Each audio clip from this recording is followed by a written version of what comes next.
Hey, it's Asia here, and welcome back to The Purpose of Prep, your one-stop shop for everything study skills, college admissions, and SAT prep.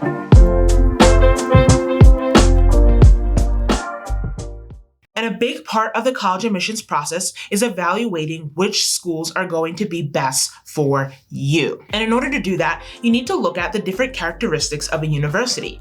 And one of those characteristics is size, the amount of students that attend the university on a given year. Size is usually put into three different categories. That's usually small, medium, and large. Small universities tend to be less than 5,000 students, while medium universities range from 5,000 to 15,000, and large universities tend to be more than 15,000 students. So in terms of what category I chose for my undergraduate degree, it was the small category. My alma mater, Stetson University, has a whopping just a little bit over 3,000 students. So I attended a small university. And in order to help you pick the best category for you and make this process a little bit easier, I'm gonna go over the pros and cons of small universities. Now, I don't know about you, but I'm a bad news first kind of person, so let's start with the cons. Now, the first con of going to a small school is attention.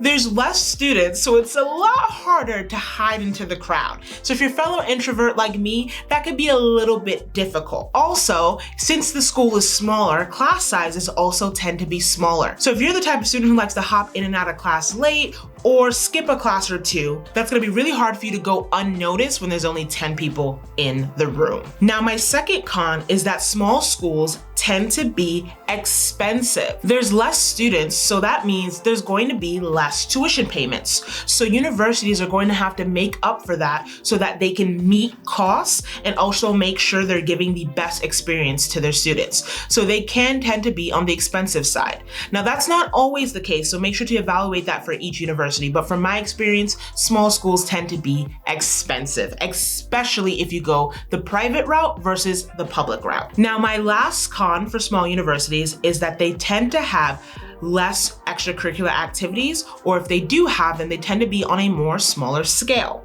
So you're less likely to see D1 well-awarded sports activities, or if you're into dance, you're probably not going to see a very large dance program that performs at every sport. Because the university is small, there's less students, which means less participants. So you're less likely to see these large extracurricular activities. And as I said for the last con, that's not always the case for all small universities, but this has been my experience when evaluating and looking at small universities that I wanted to go to and the one I attended.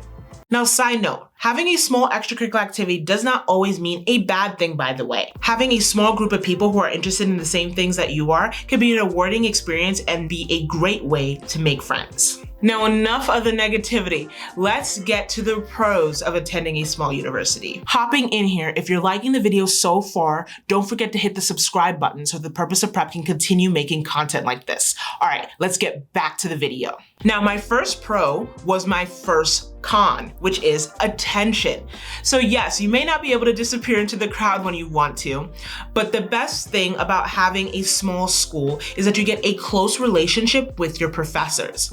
I still talk to my professors today, and they've helped me write letters for grants, find jobs, they've talked to me about their personal experience, and I've really gotten to connect with the people in my major department. So attending a small school is a great way to make great, long-lasting professional relationships with your professors and faculty members at your university. My second pro is what small universities tend to lack in size, they make up for in opportunity. So small schools tend to really put a lot of effort, time, and attention into making sure that no matter what major you're in or what program that you're in, you have the best of the best and the best opportunity to have a job after college that you love. So when you're looking at a small school, make sure to check out their career and professional development page and their alumni connection page so you can evaluate that pro for yourself.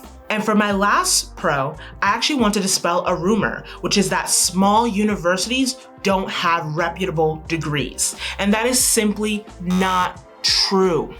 Just because a university is small does not mean that your degree will not be useful in your career and professional development. Just to give you an example, from my alma mater, Stetson University, I was able to meet people that I never thought I'd be able to meet, from politicians to reputable authors to corporate CEOs and much more.